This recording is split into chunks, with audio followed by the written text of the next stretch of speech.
Hunter and Mollie's post-show therapy. It is State Fair week here on the City's 97.1 Hunter and Mollie post-show therapy podcast, and we are happy to bring in Brian from Bridgeman's Ice Cream.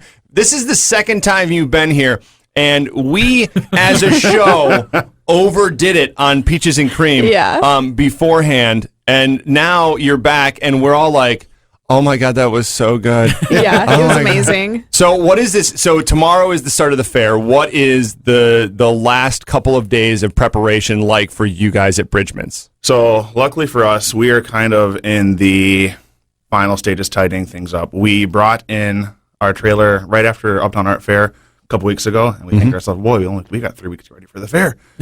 We got plenty of time. Yeah. But it just goes so fast, and there's so much to do. So right now, we're all set up, we're tidied up, we're trying to finish stocking the trailers, get all the perishables there, get everything ready to go, and I'll be there bright and early tomorrow at 6 o'clock getting ready. Wow. So you're going to have ice cream available at 6 a.m. tomorrow? Or do you guys open later? Well, we open around 8. Oh, okay. Okay, so 8 still, a.m. you can have get ice cream for I'll tell you breakfast. what. I'll be there. I'll be there at 7. So we'll be unofficially open at 7 if you guys want. I have to say that there's a lot of stands. There's obviously a lot of food at the state fair, but on the hot days that we always get, you guys just must be thrilled when it hits like 100 degrees because everybody wants ice cream. Oh yeah, no, warm days are good. The forecast for the fair this year is looking pretty good so far. I mean, close to 80s, I think. Only rain. Sunday and Monday. I think. Yeah, it looks very, very positive for everybody. Is it going to be 100 though, Brent? No, but it has in the past. Okay, because it's been close, and on like a steamy. Saturday when it's packed and you just can't move and it's hot, it's a nightmare. Because I have this theory that the sun is actually hotter among just above all of the state fairs around the entire country. Because every time I go to a state fair, I'm like, is it hot? Is it hotter here than everywhere else in the world?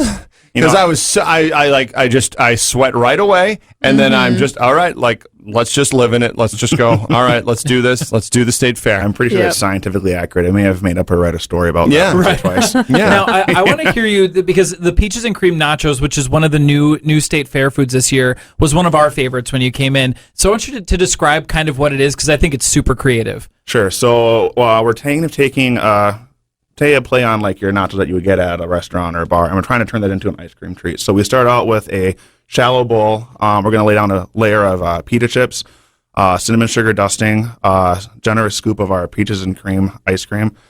Cover that with a drizzle of honey, some peach topping, crushed pecans, whipped cream, another dusting of cinnamon sugar and a cherry on top. So I remember watching you make it, and I thought it was just going to be like pita chips, ice cream, and some peaches on top. But then when you start adding like the honey and the nuts and the peaches and cream, like and the cinnamon sugar, it just like was the perfect blend of everything. Well, we try to kind of you get all that kind of stuff on the nachos, so you want a lot on there, but you want it to all kind of go together. So we had a few, we'll call them R&D sessions where we were trying and coming up with different options and different ideas, and so there it is. Then we'll serve it with a spoon, but the idea is to take the pita chips because they're a thicker kind of sturdier chip and kind of dip it in like you would. Right. So it seems like that's always tough with nachos because you don't want too thin of a chip because then it just turns to mush and it's not a useful chip. Right. We've talked to vendors that have one food item, and then we've talked to vendors that have 20 food items. Where are you guys as far as how many different items you have to sell? So we are probably in the 10 to 15. Okay. We have, if you want to go be technical, and we have probably 9 different flavors of ice cream. We'll offer scoops, dishes, cones. We have campfire marble sundae, which is really good. It's it comes in a tall parfait glass, and we do 9 layers. So you do a scoop of 9 layers. You do a scoop.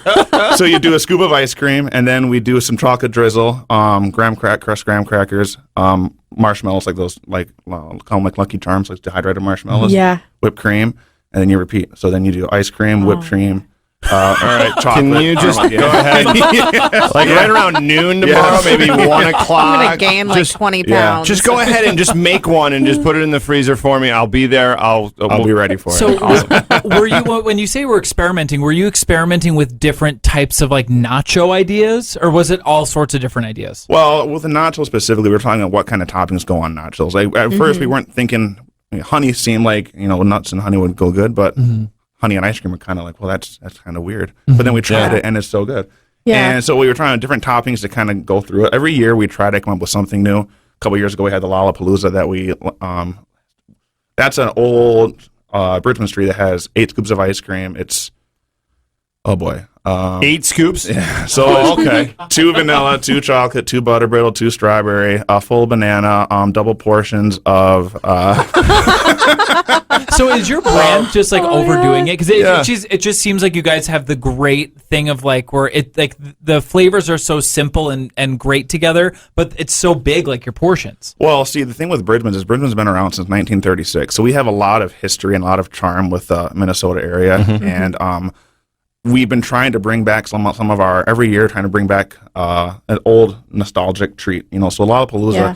Anyone listening to this, if you know Bridgeman's, you've heard of the Lollapalooza, so you know what we're talking about here. And then we bring back the marbles a few years back, and now we kind of every year try to do something new to kind of revitalize the brand and kind of bring it back to the former glory that people mostly remember. So. Lollapalooza seems like it's meant for like a food challenge, like man versus food or something. Yeah. Like if it's one of those like if you finish it by yourself, you get your name on the wall or something. Is there or like a challenge like if you finish it by yourself, it's free or something like that? Well, did you do that? Well, it's not free. No, but we do have buttons made up. Like I ate the Lollapalooza buttons. We get the buttons. At the fair comes in this huge goblet you get to keep as kind of a trophy.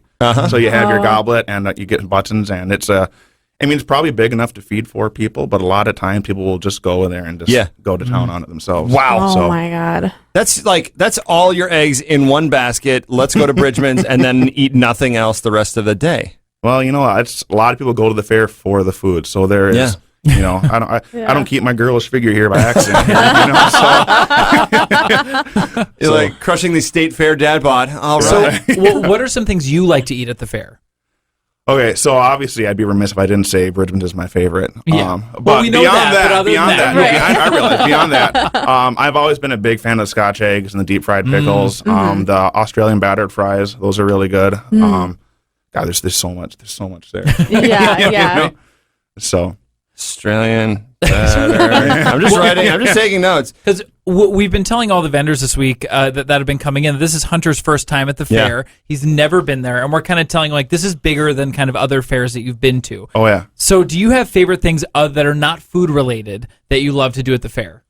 Well, I've got 4 kids. They always love going down the slides. The giant slides, that's a staple at the fair. Do it? Okay. Yeah. Beyond that, walking through the Coliseum, like again, I'd go from a kid's scenario, but like the animals and the shows and stuff going on there. The grandstand's awesome. I mean, is that where they have all the like you go in the chicken and they have like thousands of chickens and it's all the different types of breeds and yes, and actually our stand is right on the corner of Judson and Liggett, so we're right across the street from the Coliseum, and we're right by the cow barn and the poultry barn. So like great spot for families. So a lot of people will be down there looking around and they'll find us there. But yeah, I do have a 7-year-old daughter who is probably going to be super excited. She actually went with a friend of hers yesterday. To do some of the pre-showing for the horses. Oh, yep. And she spent about 3 hours doing that. So I think a lot of it's going. I think we're going to take my parents come into town next weekend, and I think we're going to do the show live there next Saturday. And also, I think that's when my parents and my wife and daughter will come too. Nice. And we'll kind of do the whole thing all in that day. Yeah. Well, you might need more than a day. The fair's pretty big. Yeah. That's what I've been told. If you want to do like even half of it, you need a couple days. Like, it's just you want to sit and enjoy everything and not rush through it. Mm-hmm. Well, my wife has a friend who takes vacation every year for the fair and goes at least a week of it every single day. Wow, there's so much to do and see. Now that's more hardcore than I have to be there because I'm working there. Yeah. But for most people, but there is literally that much to do and see. So how big is your space at the fair? So we have a corner lot, so we have a decent space. We have our trailer there. We have seating. We have tables and chairs. We have a face in the hole for kids to kind of stick their face in there and take the pictures and stuff. So and that's all people want on like a busy day is a place to sit. So you guys are like prime real estate at the state fair. So I assume you have a plenty of employees that are there. Are you guys doing like split shifts, or are you guys doing like just like, hey, it's 2 weeks, let's all get through it together? How do you like prep your employees and your staff? Yeah, so I own the company with my sisters and my cousin, so we kind of go in there with the mentality that we're just going to be there every day and try to get there as much as we can. We do events all through the summer, so we have a smaller group of people who come scoop ice cream and sling ice cream for us at events and that kind of thing. And then we ramp that up for the fair. So at any given time in our trailer, we have a 20-foot trailer, and we'll have 6 or 7 people in the trailer working out of 2 windows, topping, register, scooping, and then sides. And we'll have other people outside who are doing prep and rotating and letting people take breaks. So it's kind of like it's a lot to kind of manage and keep on track, but we get it working pretty smoothly. At least we have in the past. So knock on wood, keeps going that way. That's pretty cool. Okay, so save me a. Are you guys still doing the Lollapalooza? Yes. Okay. Yeah. So, do you think the 3 of us could do that? No, I don't know. You're like, don't put us up to an eating contest. I think that's one of the bigger mistakes that I'll probably make is like overdoing it on 1 or 2 items and then not having the room for the rest. Yeah, because you need to have at least like a couple of the fun flavored beers. Yeah. And then a couple of the fun flavored foods too, and you can't do them all too quickly. See, that's true. I didn't even talk about the beer. The beer. You have mini donut beer, blueberry beer. You've got chocolate chip cookie beer. Like, there's so much. Yeah, my beer that I have to get every year is the mini donut beer. I don't know what they put in it, but I can't find it anywhere else. I'm guessing it has to do with cinnamon or donuts. They make it taste like it tastes like a donut, but then they rim the glass with cinnamon sugar, which is really good. But the other one you mentioned, the chocolate chip cookie one's really good too, because they rim the glass with chocolate chips. Yeah. Oh, okay. It's crazy. So beer and chocolate chips. Yeah. 2 things I love. What could possibly go wrong? I know. Right? I know. I don't know. These guys have like a laundry list of things that they want to take me around to tomorrow. Right. And we won't get to it all tomorrow. No, we won't. Not tomorrow. No. But we're also there a few other days. Okay. So comfy shoes tomorrow and an empty stomach. Leave the belt at home. Yeah. And if we're going to the birthing barn, make sure it's shoes that you don't mind Stop getting it. ruined and You notice- slashed with amniotic I fluid. think you're the first one that has come in and that said nothing about the birthing barn, and then they have to freaking bring it up again. He is so freaked out by that. well, He's really freaked out by it. Oh, come on. It's the miracle of life, man. Yeah. It's And ice cream comes out of it. So Don't know. That's very not the true. same. Yes, the cows. That's You have but to that's not the celebrate same. ice cream. It comes out of a different place. Like, let's just. I didn't mean it like that, weirdo. oh my god. All right. Well, thank you so much for coming in, Yeah, and for we sure. really are looking forward to the fair, and we're looking forward to Bridgeman's as well. And we can't wait to see you and the space and the ice Awesome. cream. I appreciate it. Stop by. I'll be there. Oh.